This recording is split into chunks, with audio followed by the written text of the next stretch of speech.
Sa paanan ng bundok ng San Cristobal, nakatira ang mag-asawang Pablo at Pachita.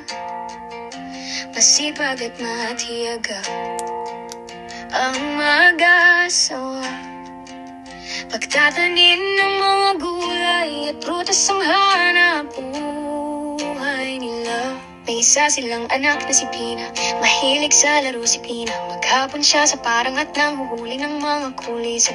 Tuwang-tuwa siya na iba't ibang kulisap ang naiipon niya sa lalagyang plastic na inuuwi. Hindi siya tumutulong sa mga magulang. Isang umaga, napansin ni Pina na nakahiga pa ang ina, balot ng kumot at tila giniginaw. Pumunta siya sa kusina at kinain ang lugaw na nasa mesa. Lalabas na sana siya para maglaro nang marinig niya, "Anak, maaari bang isandok mo ako?" "Nanay, hindi ko po makita ang sandok." Mabilis niyang sagot, tinutos ni Aling Pachita na mahanap siyang mabuti gamit ang mga mata.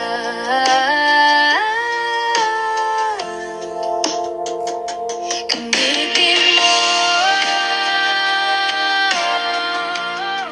ang iyong mga mata, Pina.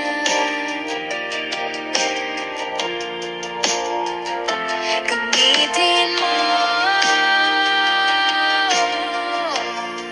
ang iyong mga mata, Pina. Napilitang bumalik si Pina at naghanap padabog niyang ibinigan lugo sa ina at nagmamadali na sanang aalis, parating naman ang kanyang ama. Mula sa pagpapastol ng kalabaw, nag-utos si Mang Pablo kay Pina, "Anak, hanapin mo nga ang itak ko at mag-aani ako ng gulay." Maya-maya agad sumagot si Pina na hindi niya ito makita. Inulit ni Mang Pablo na maghanap na mabuti at gamitin ang mga mata. Hindi niya sinunod ang ama at agad nagsabing hindi niya talaga ito makita. Gamitin mo ang iyong mga mata, Pina.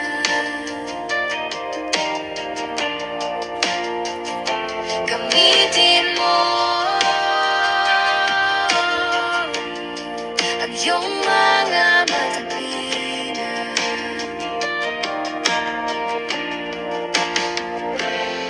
Isang gabi may paparating na malakas na bagyo. Lumalakas na ang ulan at hangin na may kasamang kidlat at kulog. Naghanda na ang mag-asawa. Pinahanapin mo ang mahabang lubid, itatali ko ang kalabaw at ang bubong para hindi matanggay ng hangin. Utos ni Mang Pablo, agad na namang sumagot si Pina, "Tatang, hindi ko po makita." Inulit ni Mang Pablo ang utos, abalang-abala silang mag-asawa sa pag-aayos ng mga gamit. Hindi pa rin nagagawa ni Pina ang utos ng ama, paulit-ulit niyang sinasabing hindi niya makita ang lubid. Gamitin mo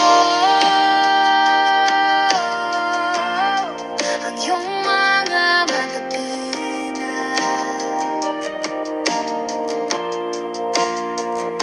Gamitin mo ang iyong mga mata, Pina.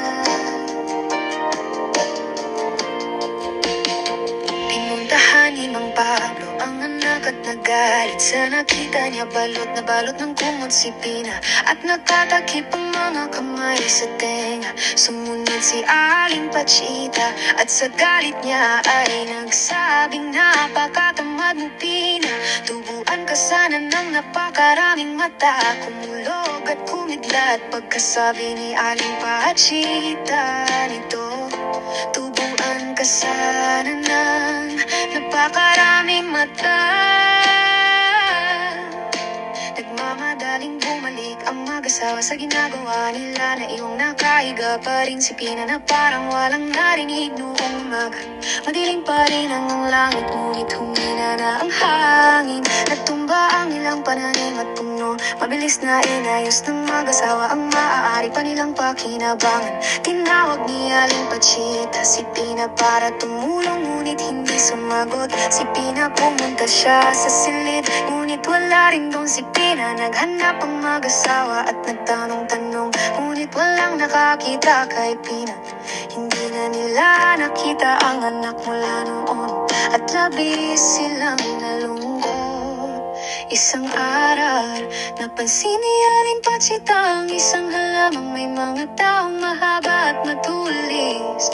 Araw-araw niya itong dinilig at di nagtagal ay may bunga na. Nang tingnan niya itong mabuti, nakita niyang puno ito ng mga bilog na tila mga mata. Tubuan ka sana ng napakaraming mata. Naisip niya ang anak at napaiyak siya. Ito na marahil si Pina ang nawala nilang anak. Tinawag nilang Pina ang halaman paglipas ng panahon. Tinawag na ito ng mga taga-Laguna na Pinya. Pinya na may maraming mga mata.